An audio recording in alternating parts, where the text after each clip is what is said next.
kepada Allah Subhanahu wa taala. Pada malam hari ini Allah Subhanahu wa taala masih berikan kita nikmat untuk melaksanakan sholat maghrib dengan berjamaah. Dilanjutkan dengan pengajian dengan musholihin. Semoga Allah Subhanahu wa taala jadikan kita termasuk orang-orang yang taat kepada Allah, orang-orang yang diberikan berkah ilmu, berkah rezeki, berkah umur. Anak-anak kita jadi anak yang taat kepada Allah, anak-anak yang birrul walidain, berbakti kepada kedua orang tuanya. Dan semoga Allah SWT senantiasa memberikan kita kemudahan untuk menjalankan perintah Allah, hati dalam keadaan husnul khatimah. Alhamdulillah wa likulli niyatin shalihah ila hadratin Nabi Mustafa Muhammad sallallahu alaihi wa dhurriyyatihi wa ahli baitihi. Syirul lahum al-Fatihah. A'udzu billahi minasyaitonir rajim. Bismillahirrahmanirrahim. Alhamdulillahi rabbil alamin. Arrahmanir rahim. Maliki yaumiddin. Iyyaka na'budu wa iyyaka nasta'in. Ihdinas siratal mustaqim. Siratal ladzina an'amta 'alaihim ghairil maghdubi 'alaihim waladdallin. Bismillahirrahmanirrahim. Adab-adab dari tamu. Hadis nomor 875 an Kildah bin Hanbal radhiyallahu anhu. Ataitu Nabi sallallahu alaihi wasallam fa dakhaltu alaihi wa lam usallim. Faqala Nabi sallallahu alaihi wasallam irji faqul assalamu alaikum adkhulu. Rawahu Abu Dawud wa Tirmidzi wa qala hadisun hasan. Dari Kildah bin Hanbal radhiyallahu beliau berkata, aku pernah mendatangi baginda Nabi sallallahu, kemudian aku masuk dan aku tidak mengucapkan salam. Jadi menyelonong saja. Ya, sahabat itu yang manusiawan. Sahabat itu yang pernah juga melakukan salah, tapi tetap dalam bimbingan Nabi. Nah, ini bedanya sahabat sama kita. Sahabat itu kalau salah diingetin nurut. Kalau kita ini kebanyakan salah diingat-ingat dulu. Makanya sahabat itu makin lama makin baik. Sahabat itu makin lama makin berilmu. Sementara kita ya sama kadang. Ya, karena sifat sahabat dengan kita itu sangat jauh berbeda. Ya, jadi sahabat sekali diingetin langsung ingat dan terus diamalkan. Nah, ini termasuk masuk dan aku tidak mengucapkan salam. Maka Nabi SAW bersabda, kembalilah, disuruh keluar lagi dan ucapkan assalamualaikum. Apakah aku boleh masuk? Hadis riwayat Abu Dawud dan beliau berkata di sini adalah hasan. Artinya bapak kalau ada bocah masuk rumah gak salam, suruh keluar lagi itu boleh. Nah, keluar lagi, pulang salam. Ini hadisnya. Kayaknya dulu pernah bapak digituin apa bapak pernah gituin ke orang? Hah? Saya pernah lihat pak, ada orang tua yang gitu. Ayo adik keluar dulu, salam dulu baru boleh masuk. Ternyata hal itu pernah dilakukan Nabi kepada seorang sahabat namanya Kildah bin Hanbal. Dan itu pun yang diperintah orang gede pak. Mungkin kalau bapak yang disuruh gitu agak emosi, ya udahlah aku pulang aja dah. Apa yang saya masuk sini pasti gitu bapak ya. Kalau kita gitu biasanya. Tapi karena ini sahabat, disuruh keluar, disuruh pulang, mau. Assalamualaikum, boleh saya masuk? Boleh. Nah ini pak, ini ngajar dengan praktek itu lebih masuk dibandingkan hanya sekedar menyampaikan. Makanya boleh anak-anak kita kalau masuk rumah gak salam, dek keluar dek. Apa keluar ya? Masuk salam. Ya, ini dibolehkan seperti itu boleh. Karena Nabi juga pernah ngelakuin. Dalam hadis ini dijelaskan tentang amar ma'ruf dan mengajarkan seseorang untuk menjalankan sunnah. Jadi ini termasuk amar ma'ruf. Ayo makan pakai tangan kanan. Itu amar ma'ruf. Jangan lupa kalau masuk rumah mas baca assalamualaikum. Itu amar ma'ruf. Jangan lupa kalau keluar rumah baca doa. Itu amar ma'ruf. Jadi hal-hal seperti itu tuh boleh Pak. Jadi jangan diartikan amar ma'ruf itu harus lihat hal yang benar-benar wah gitu loh. Jadi yang bisa menamakan amar ma'ruf kan memberikan arahan hal-hal yang sifatnya positif, yang sifatnya baik. Ya, kalau makan duduknya yang rapi, itu amar ma'ruf. Adik jangan lupa kalau mau tidur lampunya dimatikan. Itu amar ma'ruf. Karena memang dalam hadis kalau tidur mati lampu Pak. Walaupun ada beberapa kita yang senangnya kalau tidur lampunya nyala karena takut gelap. Ya, tapi kalau kita suruh mati lampu itu termasuk ada hadisnya. Ya, kan dulu pakai lilin Ustaz. Ya ngaruh juga tuh Pak. Dulu pakai lilin atau sekarang pakai lampu sama-sama lampu penerangan. Karena memang tidur dengan lampu dimatiin itu lebih sehat Pak dibandingkan dengan lampu menyala. Nyuruh orang kayak gitu juga termasuk amar ma'ruf. Ya, dan mengajarkan kepadanya agar tidak menganggap remeh terhadap masalah salam.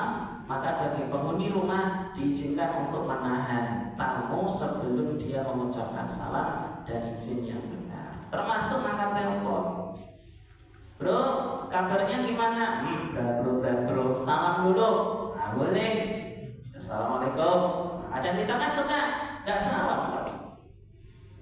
Telepon ini sama juga dengan orang yang ketika masuk rumah ajak ngobrol dimulai dengan salam dan ditutup juga dengan salam. Ya, kadang hal-hal seperti itu ngingetin orang itu termasuk amar ma'ruf. Jadi kalau makan baca doa amar ma'ruf. Jadi banyak sebenarnya amar ma'ruf yang harus kita sampaikan ke anak-anak kita, ke teman-teman kita. Karena kadang Pak, orang itu punya sifat namanya pelupa. Orang lupa itu kalau nggak diingetin ya lu bener-bener lupa. Namanya orang lupa harus diingetin. Ya, kalau pas dia ingat Ustaz pura-pura lupa ya kan kayak gitu juga. Manusia itu punya sifat kadang ingat, kadang lupa. Dari sini ada pertanyaan? Di sini. Silakan. Kadang-kadang ada petugas masuk Ustaz. Apa salah Pak? Jono aja. Petugas apa itu? Dia PLN, petugas apa aja lah itu. Kan kadang-kadang masuk tanpa salam juga nih. Apa kita Masuk ke rumah kita? Iya, masuk ke rumah kita. Boleh dikeluarin. Pak, mohon maaf Pak, walaupun petugas tetap masuk harus salam. Nah, itu nyelonong. Ya kalau petugasnya ngaji, insya Allah nggak sampai gitu. Kalau petugasnya ngaji, artinya dia tahu lah, insya Allah dia nggak main masuk aja. Ya, kalau petugasnya paham lah. Ya. Mungkin biasanya petugas-petugas yang biasa main masuk itu menganggap yang punya rumah udah tahu gitu, atau menganggap ini yang punya rumah udah biasa, kayaknya saya nggak perlu izin-izin. Ada beberapa yang seperti itu. Ya karena merasa yang punya rumah udah best friend atau mungkin teman dekat, yang nyelonong ya ada juga, tapi hukumnya tetap enggak. Karena salam ini kan sebagai penghormatan kita kepada yang punya rumah. Insya Allah dengan penghormatan ini lebih barokah. Karena Nabi mengajarkan kepada sahabat kalau masuk rumah salam biar ada tahiyatan min indi rabbikum, ada penghormatan dari sisi Allah Subhanahu wa taala. Insya Allah penghuninya lebih dekat kalau pakai salam. Walaupun best friend, walaupun teman dekat, walaupun kita kalau masuk ke lorong pun juga nggak diusir gitu karena sudah sangat akrab ya Pak ya. Tapi tetap dianjurkan untuk salam. Yang lain ada pertanyaan tentang masalah ini? Boleh kita bahas lagi. Bayanu anna sunnah ya, tentang penjelasan sesungguhnya termasuk sunnah Nabi bagi yang meminta izin untuk masuk. Dan ketika ditanya siapa kamu, maka dia menjawab aku fulan. Jadi kalau bapak izin mau masuk rumah orang, terus ditanya siapa, jawab aku fulan. Itu kalau namanya fulan. Kalau namanya Ahmad ya aku Ahmad, aku Ustaz Soleh ya, aku ini ya, pokoknya disebut nama. Dengan menyebutkan namanya dengan nama yang dikenal. atau menyebutkan julukannya, dan makruh menjawab dengan jawaban saya, aku, dan semisalnya. Nanti di bawahnya ada hadis, jawab pakai bahasa temanmu, sopo, koncomu, ya, teman kantormu, teman kantorku banyak siapa, ya. Ini juga termasuk menjawab telepon juga. Assalamualaikum, siapa ya? Masa nggak kenal teman-teman sendiri? Ya nggak boleh gitu Pak. Makruh itu, kayak gitu makruh. Kenapa? Jangan ditanya siapa. Kok jawabnya malah teman kok lupa. Ya namanya juga HP kan nggak ada wujudnya. Tentu harus menjelaskan siapa. Ya coba kita lihat hadisnya. An Anas radhiyallahu fi hadisil masyhur bil Isra. Qala Rasulullah summa sa'ida bi Jibril ila sama'i dunya al-hadis. Dari Anas radhiyallahu dalam hadis yang panjang. Jadi hadisnya ini panjang tentang Isra Mi'raj. Cuma sama Imam Nawawi diambil setengahnya karena ini babnya bab salam, bab izin meminta masuk ke dalam rumah, maka diambil potongan hadis. Ya. Beliau berkata, Rasulullah SAW bersabda, kemudian Jibril membawaku ke langit dunia dan dia meminta izin untuk membuka langit. Jadi langit ini ada kuncinya Pak, ada gemboknya langit itu. Jadi nggak bisa tembus. Ya ma'syarul jinni wal insi in istata'tum an tanfudu min aqtaris samawati wal ardi. Jadi nggak bisa. Makanya ada ulama yang nggak percaya orang ke bulan itu nggak percaya. Nah gimana mau ke bulan? Tembusnya enggak kok, ke bulan dari mana? Nggak bisa. Ya, berarti selama ini yang kita lihat di atmosfer apa yang di astronom itu bukan langit, itu masih di bawahnya. Bisa jadi masih langit satu itu Pak, belum sampai langit seterusnya itu. Paham kalimat ini ya? Dan Jibril itu malaikat kelas berapa? Jibril itu sayyidul malaikat, pemimpinnya para malaikat. Sekelas malaikat Jibril Pak, itu kalau nggak dibuka ini nggak bisa masuk loh Pak. Apalagi manusia biasa. Jadi kalau ada orang bilang, oh aku udah tembus langit 9, wah gitu ya, bohong besar, ya, udah, ya tak baca lagi. Yang menanya, gimana? Itu yang menanya Jibril mau masuk itu malaikat juga? Iya jelas, kan yang jaga langit malaikat, yang jaga pintu juga malaikat. Ini siapa? Terus dijawab Jibril, ya Jibril menjawab siapa? Jibril. Dan ditanyakan lagi, dan siapakah orang yang bersama engkau? Jibril menjawab Muhammad. Kemudian Jibril naik ke langit kedua, ketiga, keempat, dan seterusnya. Dan dikatakan setiap langit siapa ini? Maka Jibril. Artinya setelah Jibril saja lo izin. Dan ketika Jibril ditanya, Jibril nggak angkuh. Kalau kita kan angkuh, loh, sama bos nggak kenal kamu, ya? Sama bos nggak ngerti ini loh. Nih bos, ini loh ketua, ini loh Pak Lurah. Ya, Jibril ditanya 7 kali.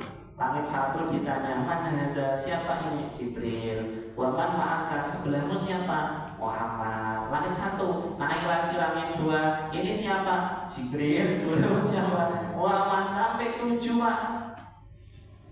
Gak ada marah-marahnya. Biasa aja, ini normal, ini pendidikan. Dari hadis ini diambillah ilmu bahwa kalau orang masuk ditanya siapa, jawab dengan tegas, sebut nama. Siapa? Dafa. Oh Dafa. Siapa ini? Mukmin. Oh Pak Mukmin. Siapa? Masa nggak kenal? Ya nggak kenal. Tanya siapa? Oh. Aku siapa? Ya tanya, disampaikan. Penting Pak. Telepon kan banyak penipu-penipu itu Pak. Saya dulu pernah itu malam-malam jam 10 ada yang telepon. Gimana bro, sehat kabarnya? Masa nggak kenalan, matiin orang nggak jelas. Matiin itu Pak itu Pak. Sosok kenal orang nggak kenal juga. Nomor nggak catat, nggak saya simpan. Saya tanya siapa, dia jawabnya aneh-aneh. Masa nggak kenal, kamu lagi sibuk? Udah lupa teman-teman. Ini orang nggak jelas ini ya. Matiin. Karena hak menerima dan menutup telepon itu hak kita. Paham hak kita nggak Pak? Bapak angkat boleh, nggak diangkat boleh. Bapak matikan boleh. Nggak enak Ustaz, ya jangan nggak enak, itu hak kita. Dan kalau semisal memang nggak asik kan, orang nggak kenal atau sok kenal, ya matikan saja. Atau ada tamu ditanya siapa, itu orang, ya siapa orang, nggak usah dibukain, nggak apa-apa Pak. Nggak usah bukain pintu pun nggak dosa Pak. Apa bukan termasuk memuliakan tamu? Tamu kalau jelas Pak. Kalau nggak jelas ya nggak usah apa-apa. Ya paham insyaallah. Itu hak kita. Mari kita bahas, menerima dan menolak tamu itu hak kita. Bagi tamu kalau dikasih izin dia masuk, nggak diizinin pulang. Kemarin kita bahas seperti itu. Jadi jangan disuruh pulang malah ngambek, bikin status, wah ini teman-teman di silaturahmi nggak boleh masuk, boleh. Ya jangan, nggak boleh. Ya. Tanya kalau misalnya darurat tadi kan kita telepon 3 kali nih, tapi darurat tuh sampai 7 kali 10 kali gitu. Lah ini gimana kita nganggapin itu padahal darurat untuk pemberitahuan hal-hal yang penting lah. Artinya yang nelpon kita 7 kali, Ya. kita perlu ngangkat apa tidak? Ya. Itu hak kita juga. Jangan-jangan penting Ustaz. Iya kan sekarang telepon yang kebanyakan itu justru aneh loh Pak. Justru aneh. Karena seandainya penting pasti SMS, pasti WA. Kalau penting pasti itu. Itu kebanyakan yang telepon kebanyakan itu pinjol loh Pak. Pinjol atau mungkin apa namanya itu?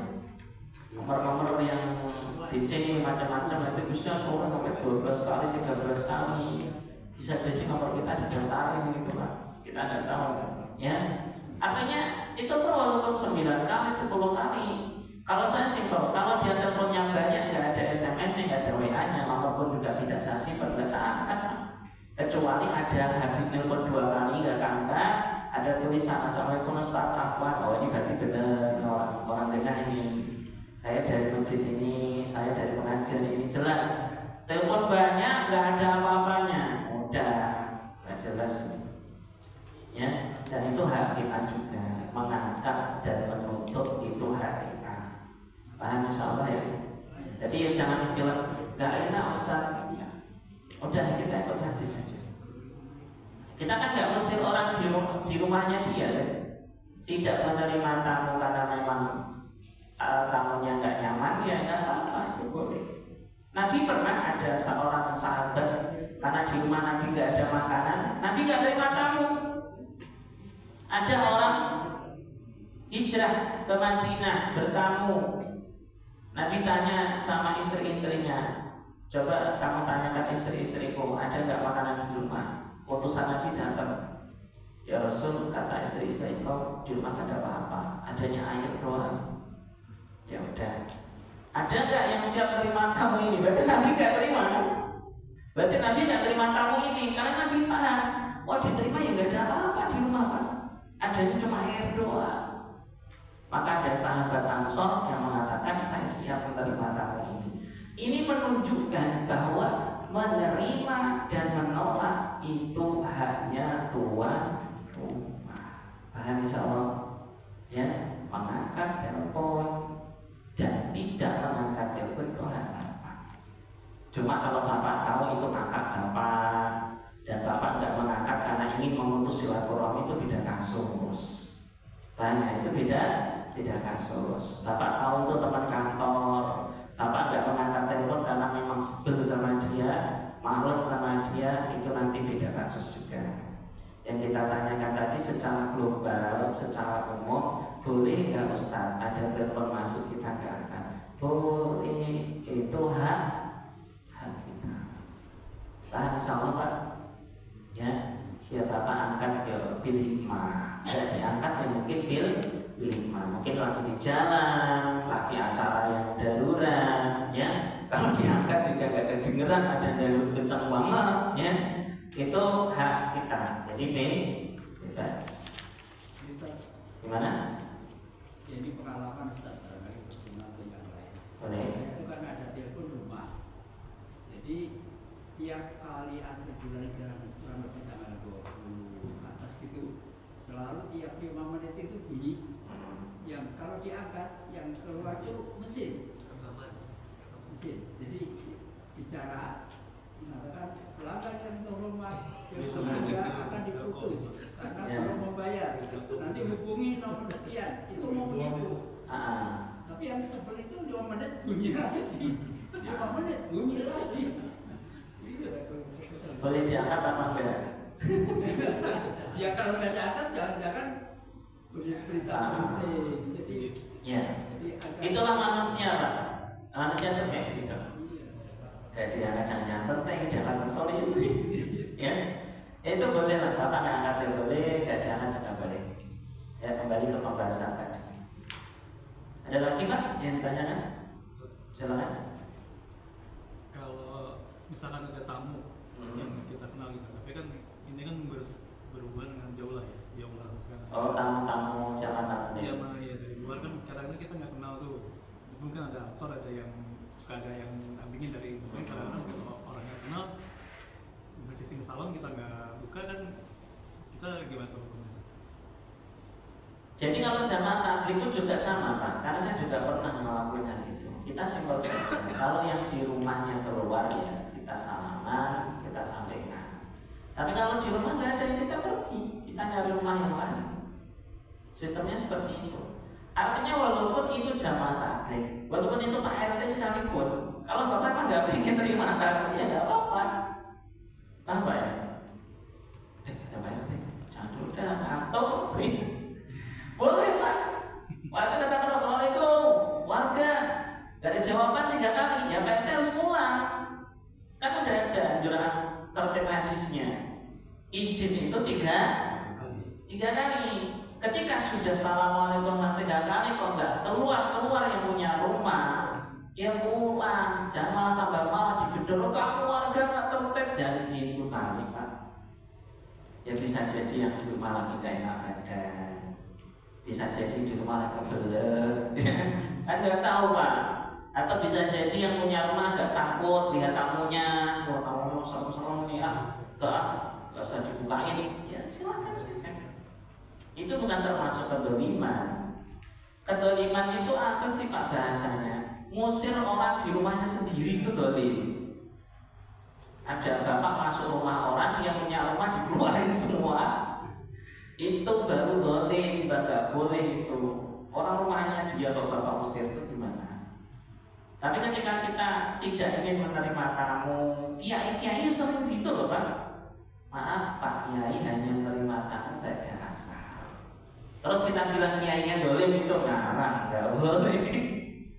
Karena kiai paham betul kalau kiai welcome 24 jam orang turu Pak, gak tidur ya. Tahu sendiri rumah kiai selalu ramai dengan tamu, paham sendiri kan? Ya, bagaimana ramainya rumah-rumah para ulama. Makanya ada ulama yang hanya nerima tamu pada asar. Ada yang nerima tamu cuma sampai maghrib. Ada yang gitu ada. Dan itu boleh, nggak apa-apa. Bapak boleh juga tulis di pengumuman di depan gerbang, hanya menerima tamu jam sekian. Itu nggak apa-apa.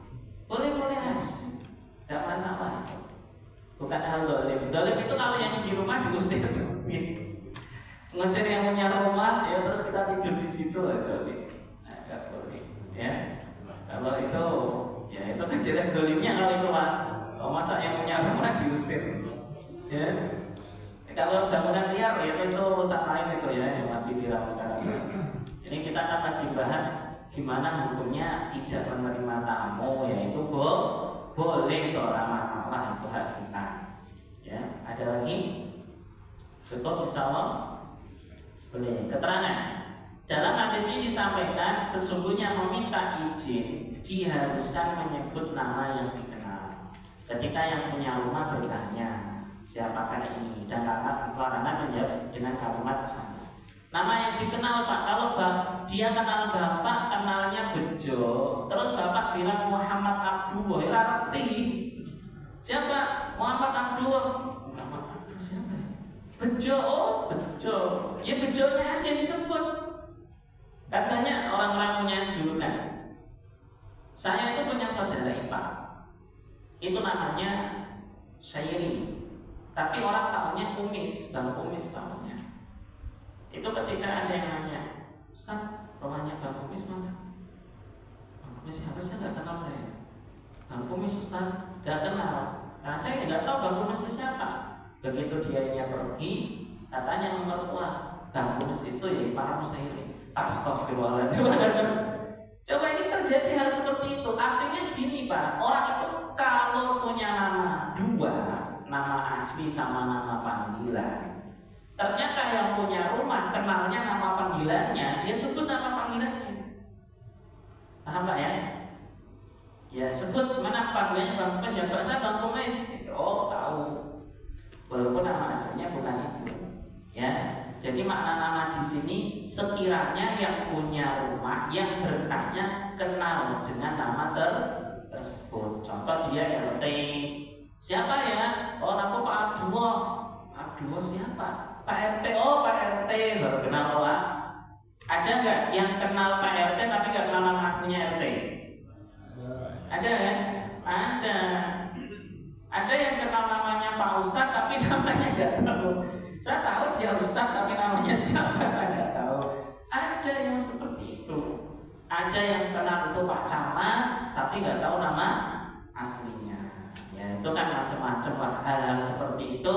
Jadi kita sampaikan yang dia kenal saja. Ya. Berikutnya hadis nomor 877. Wa ana bin radhiyallahu qala kharastu lailatan min al-layali. Ya. Kita baca lagi. Dari Abu Dzar beliau berkata, aku pernah keluar pada satu malam. Jadi keluar malam-malam lah. Dan ketika itu Rasulullah SAW sedang berjalan sendirian. Nabi itu punya kebiasaan Pak, itu kalau nggak bisa tidur, itu malam-malam jalan.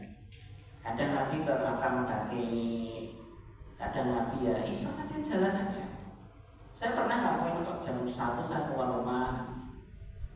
Ya iseng aja Pak keluar rumah dan lihat. Ya Nabi pernah ngelakuin seperti itu. Tapi nggak tiap malam Pak, tiap malam mau masuk pos jaga itu tukang jaga. Ini ya kadang-kadang lah, daripada Bapak di rumah mulai nggak jelas kan, nggak tidur ya udah keluar karena kewangian suasana malam. Tapi ya jangan mencurigakan. Ya kalau mencurigakan dibilang maling ya repot ya. Jadi kalau yang dulu Nabi ini, kalau Nabi pernah malam-malam tiba-tiba keluar tengok makan kaki, ya ini pernah Nabi jalan sendirian nggak ada temannya. Maka aku pun berjalan di bawah bayang-bayang rembulan, artinya di belakang Nabi. Dan beliau menoleh dan melihatku. Maka beliau bersabda, siapa ini? Aku berkata, Abu Dzar. Nah ini yang benar. Siapa? Aku, jangan. Bilang siapa ini? Jawabnya apa? Abu Dzar. Dalam hadis ini dijelaskan bahwa Abu Dzar menjawab bukan dengan nama beliau, melainkan dengan nama kunyah. Kunyah itu panggilan dengan menggunakan nama anaknya. Ya, sekarang Bapak punya anak namanya siapa? Kalau nama anak Bapak namanya Zulfan, berarti Abu Zulfan. Siapa? Bapaknya Zulfan. Oh, bapaknya Zulfan. Siapa? Bapaknya Tono. Oh, bapaknya Tono. Ya kan gitu ya. Abu Dzar ini bukan nama asli, Pak. Karena sesungguhnya nama kunyah ini yang dikenal. Jadi orang itu kenalnya Abu Dzar Al-Ghifari. Abu Dzar Al-Ghifari bukan nama asli, itu nama panggilan. Sedangkan nama asli beliau adalah Jundub bin Junadah. Lo baru tahu kan? Kita kan sering dengar sahabat Abu Dzar Al-Ghifari. Anaknya Ustaz Jeffrey kan Abu Dzar Al-Ghifari. Padahal Abu Dzar itu bukan nama asli. Abu Dzar itu nama julukan. Disebut Abu Dzar Al-Ghifari yang berarti ayahnya Dzar. Abu Dzarin bapak Dzar. Ayahnya Dzar Al-Ghifari dari suku Ghifar. Misal bapak dari Bekasi punya anak namanya Jono, berarti Abu Jono Al-Bakasi. Gitu loh Pak. Nama aslinya nggak tahu, tapi julukannya. Jadi tempat kelahiran Al-Ghifari, Al-Bantani, Imam Nawawi Al-Bantani berarti beliau dari Banten. Kalau dari Semarang As-Samaroni, kalau dari Jakarta Al-Jakartawi, jadi Minangkabau Minangkabawi, ya itu isbat namanya. Orang dulu itu senang Pak menyebutkan tempat kelahiran pada nama itu nggak apa-apa. Kan ada Al-Makkah, berarti Al-Makkah ini aslinya dari Mekah, kelahiran dari Mekah. Kalau Indonesia dulu terkenalnya bukan Indonesia, terkenalnya Al-Jawi. Jadi Imam Nawawi itu ulama yang begitu hebat, sehingga nama beliau itu sangat dikenal di kalangan orang-orang Mekah di sana. Orang Mekah memanggil beliau Nawawi Al-Jawi, Nawawi dari Pulau Jawa. Ya, kalau kita kan jarang yang memakai nisbat kamu kelahiran. Kalau Palembang Al-Palembani, kalau Demak Adamawi. Saya ada sebutan Adamawi ada Pak. Ustaz Soleh Adamawi, berarti kelahirannya dari Demak. Kalau Semarang Samaronji. Kalau Pondok Ranji ya Al Pondok Ranji gitu ya. Ya boleh, itu namanya nisbat kampung. Imam Bukhari Al-Bukhari memang lahirnya di Bukhara. Ya, ada lagi Salman Al-Farisi, orang Persia. Ya, Bapak dari mana kira-kira? Bisa manggil pakai nama itu boleh? Nggak apa-apa. Tapi kalau dikenal, kalau nggak dikenal ya nggak usah. Ya. Nanti ganti nama itu agar dikenal. Ada pertanyaan dari hadis ini? Ya, jadi memakai nama yang dikenal. Kalau Abu Dar namanya Jundub bin Junadah, dikenal dengan sebutan Abu Dar Al-Ghifari. Boleh kita lanjut. Wa an Ummi Hani radhiyallahu anha qalat ataitu Nabi sallallahu alaihi wasallam wa huwa yaktasil. Dari Ummi Hani radhiyallahu anha berkata, aku pernah mendatangi Nabi SAW dan saat itu beliau sedang mandi dan Fatimah menutupi beliau. Ini hadisnya pernah tapi redaksinya beda. Maka Nabi bersabda, siapakah perempuan ini? Aku menjawab, aku Ummu Hani. Nah ini penting. Kalau ditanya jawab nama. Keterangan dalam hadis ini disampaikan Ummu Hani menjawab dengan nama dia yang masyhur seperti yang dilakukan oleh Abu Dar. Ummu Hani itu bukan nama asli, tapi orang kenalnya Ummu Hani. Kalau bahasa kita itu Ibu Warteg. Siapa? Ibu Warteg. Nama aslinya enggak dia Ustaz. Tahu ke Ibu Warteg? Paham enggak? Itu loh Pak Las, Pak Tukang Las. Nama aslinya ya enggak tahu, bahwa tahunya orang sini ya Pak Las, Pak Tukang Las gitu. Ada nggak yang punya julukan di sini Pak? Julukan Pak Kumis, Pak Jenggot, apa lagi? Saya, teman saya kalau manggil saya komandan. Komandan, oh itu malah tahu saya. Komandan, oh Pak Komandan. Ya, gitu ya. Itu nggak apa-apa, itu julukan saja. Ya. Saya sautin aja ya. Ya kan ada yang dijuluki dari Sri Kuman. Siapa Pak? Yudin MC. Ya. Kalau Ustaz Abdul Somad julukannya apa? Dari Sejuta Karisma. Ya. Ada apa lagi? Ada UAS sama ada itu singkatan kali itu. Artinya menggunakan inisial yang dikenal itu boleh. Jadi kalau memang dia tidak kenal nama kita, dengan menyebut inisial kita yang biasa dikenal itu nggak apa-apa. Intinya jangan sampai yang tanya nggak kenal. Ada pertanyaan sebelum masuk hadis 879? Nanti hadis ini pembahasannya beda. Dari jamaah silakan. Itu apa nggak bertentangan sama julukan-julukannya agama ini? Kalau Ummi Hani kan kunyah, bukan julukan. Kalau semisal jenis pun Nabi pasti larang. Ada orang itu namanya Abdusam. Dia dipanggil Abdusam, bapaknya keburukan. Maka sama Nabi diganti Abdul Khair. Nah, itu. Tapi kalau Ummu Hani ibunya Hani, Abu Dar bapaknya Dar, itu kan bukan hal yang buruk. Kalau hal buruk itu ngasih nama orang, nama-nama yang jelek, nama fasik, ya itu nggak boleh Pak. Ya, panggilnya jelek, ya, atau jangan. Itu kalau dulu pernah kita bahas ya, istrinya gini, ketika yang punya nama tidak suka dipanggil itu, ya berarti jangan kamu panggil dengan nama itu. Biasanya kalau dipanggil kok dia senang, ya itu aman-aman saja. Ya, kalau misal dia orangnya tinggi, kita bilang Pak Jangkung, dan dia pun juga senang dibilang Pak Jangkung, ya no problem, tidak masalah. Tapi kalau kita bilang Pak Jangkung dia larang, ya jangan. Kan ada orang namanya Black, tapi senang dipanggil Pak Black itu senang. Ada yang gitu. Padahal itu artinya kan gelap, ya. Tapi kalau bisa ya jangan kita panggil itu apa-apa, ya. kan banyak panggilan yang bagus ya.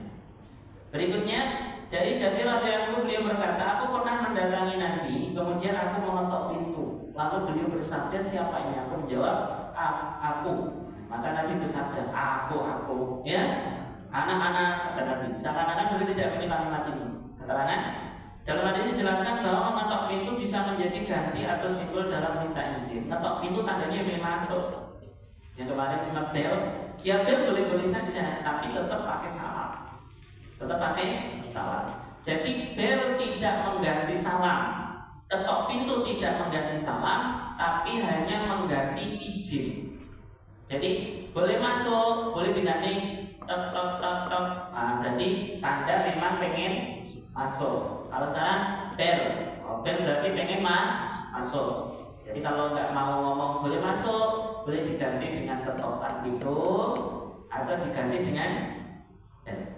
Dan makruh bagi seseorang yang meminta izin untuk mengatakan kalimat aku dan semisalnya. Contoh dia berkata, siapa? Orang, ya orang banyak. Atau dia bilang siapa? Seseorang, teman lama, ya, tanpa membuat jelas bagi yang bertanya. Jadi kalau ditanya kayak gitu makruh, jawab kayak gitu makruh, Pak. Nabi udah sampai marah, anak-anak. Padahal Nabi kan ingin tahu, sebenarnya Nabi tahu, Pak. Cuma Nabi ingin mengajarkan kepada sahabat, kalau ditanya siapa ya gue dijawab. Jangan bilang anak, aku. Kalau orang kita bilang ani, ya. Kalau kita bilang ani, anta jadi ente. Itu bahasa Arab yang di imalah, Pak.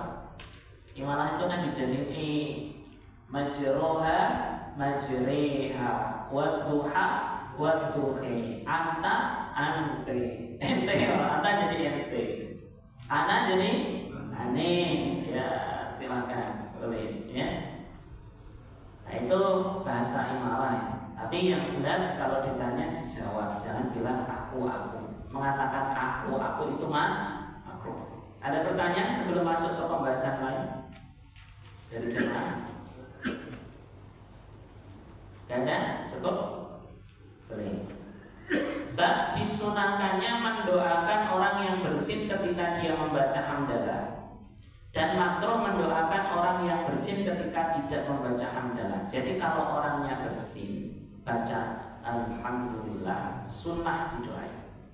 Dia bersin bapak, ya rahmatullah, makruh bapak. Yang makruh bapaknya, yang doain. Orang dia nggak baca alhamdulillah, ya. Dan menjelaskan ada mendoakan orang bersin dan ada bersin dan menguap. Langsung masuk hadis. An Abi Hurairah radhiyallahu anhu, Nabi sallallahu alaihi wasallam qala innallaha yuhibbul muqtas. Dari Abu Hurairah radhiyallahu anhu, sesungguhnya baginda Nabi SAW bersabda, sesungguhnya Allah mencintai orang yang bersin. Bersin di sini 1, 2, bukan 3. Nanti ada lanjutan hadis, orang yang sudah bersin lebih dari 2 kali maka tidak sunnah didoakan yarhamukallah. Tapi kalimatnya diganti, kamu sedang demam, kamu pilek ya. Kalau sekali 2 kali tanda sehat, lebih dari 3 kali meriang. Betul Pak, ini ada hadisnya nih. Ya. Sekali yarhamukallah, 2 kali yarhamu, 3 kali meriang. Ya. Nah, ini kita baca. Sesungguhnya Allah mencintai orang yang bersin dan membenci orang yang menguap. Nanti ada alasan di bawah kenapa Allah suka sama orang yang bersin dan kenapa Allah benci orang menguap. Maka jika salah seorang kalian bersin dan dia memuji Allah, maka diharuskan bagi setiap muslim yang mendengarnya untuk berkata kepada dia, semoga Allah merahmatimu. Bahasa Arabnya yarhamukallah, yarhamukallah, ya. Dan adapun menguap, maka sesungguhnya itu dari setan. Menguap dari setan. Makanya Nabi tidak pernah menguap. Oh, hebat Nabi. Kok Ustaz menguap? Ya, namanya manusia Pak. Kita pasti pernah menguap. Ya ngantuk ya. Menguap karena ngantuk bisa, menguap karena kekenyangan juga bisa. Maka jika salah seorang kalian menguap, maka tolaklah dengan sekuat tenaga. Nguap itu bagusnya ditahan. Jangan malah dibuka mulutnya. Wah, kayak singa itu ya. Singa kan kepalanya muap lebar banget mulutnya itu. Jadi logo film Hollywood gambar singa muap itu loh Pak. Video singa muap itu kan jadi logo ya. Padahal muap itu dibenci Allah loh Pak. Ini malah dijadikan logo singa muap. Ya kan gitu aja kan. Muap itu hal yang buruk. Jadi ditahan. Ya sekuat ditolaklah dengan sekuat tenaganya, ditahan. Dalam riwayat yang lain, kalau nggak bisa nahan, ditutup. Nah, ditutup. Boleh menggunakan kertas, boleh menggunakan tangan. Pokoknya ditutup lah. Ya, sopannya ditutup. Karena sesungguhnya ketika salah seorang kalian bersin, salah misal ketik Pak, ganti Pak. Bukan bersin ini. Nah ini tak ketiknya salah nih, ya maklum, namanya juga manusia. Ini hadisnya ina'adakum idza tasabba. Rasa takut tulisnya menguap jadi bersih ya. Ketika salah seorang kalian menguap, dicoret, ganti menguap, setan akan tertawa karenanya.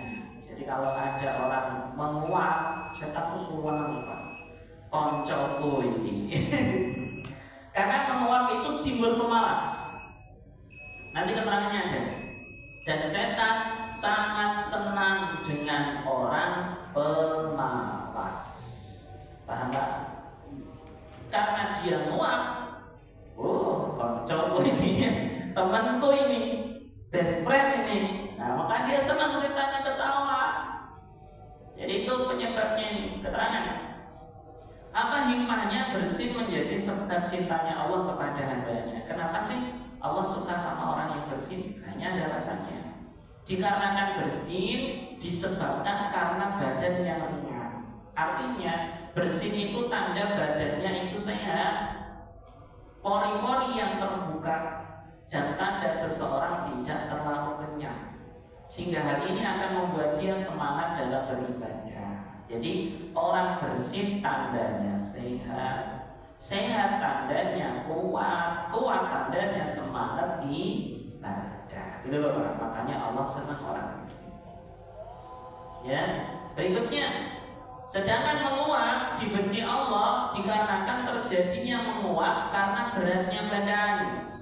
Di mana penyebabnya beratnya badan karena tubuh ya, bukan tubuh dari tumbuh benar, karena tumbuh dari banyaknya makan benar, karena tumbuh dari banyaknya makan. Jadi makannya banyak, kekenyangan, ngantuk, akhirnya apa?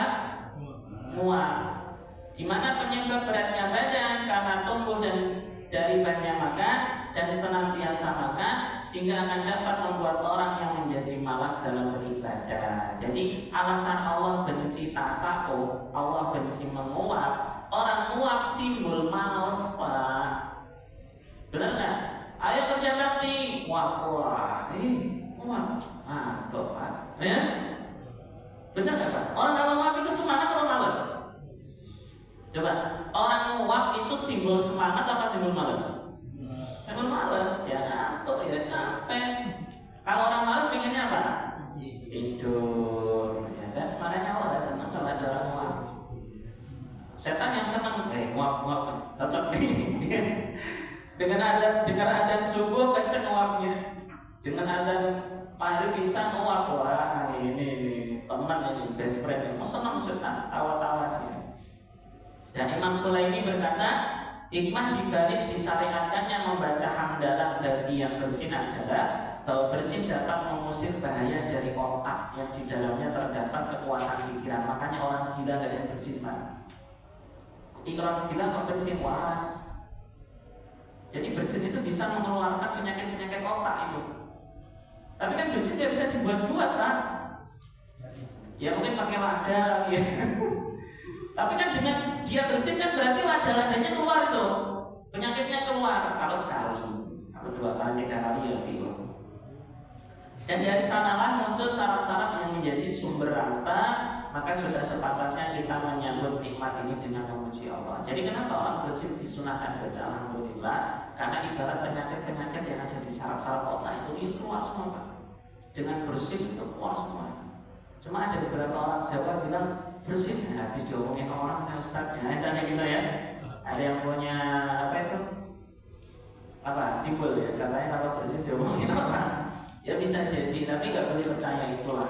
Yang jelas bersin itu sehat, asal tidak lebih dari 2 kali. Kalau bersinnya sampai 10 kali ya ke rumah sakit, ya periksa. Dan Imam Ibnu Hajar berkata tidak ada dalil bagi banyakkan orang yang menyempurnakan hamdalah ketika bersin. Jadi bukan alhamdulillahirabbil alamin, cukup alhamdulillah. Karena memang redaksinya itu hamdalah, bukan fatihah. Bersin alhamdulillahirabbil alamin arrahmanir rahim ngaji sekalian ya. Jadi ya cukup alhamdulillah gitu Pak.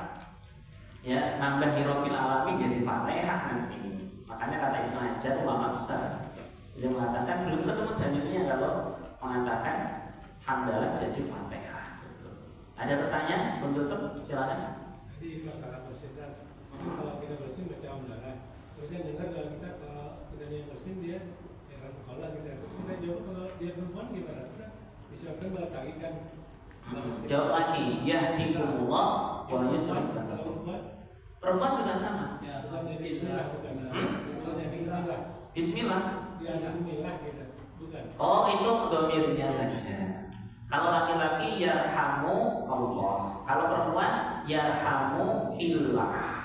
Ya, kalau kita didoain kita bilang yahdikumullah.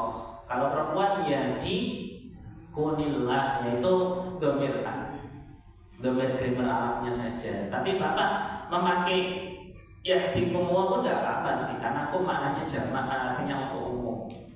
Jadi perempuan doain kita yarhamukallah Ustaz, yahdikumullah beli akikum, karena jamak ini kan bermakna kum kan kalian bisa laki bisa perempuan seperti itu. Itu hanya sekedar gambar Pak. Yang jelas siapapun yang bersin mau perempuan mau laki-laki asal dia membaca alhamdulillah kita bilang yarhamu Allah untuk laki-laki, untuk perempuan yarhamu ilah seperti itu.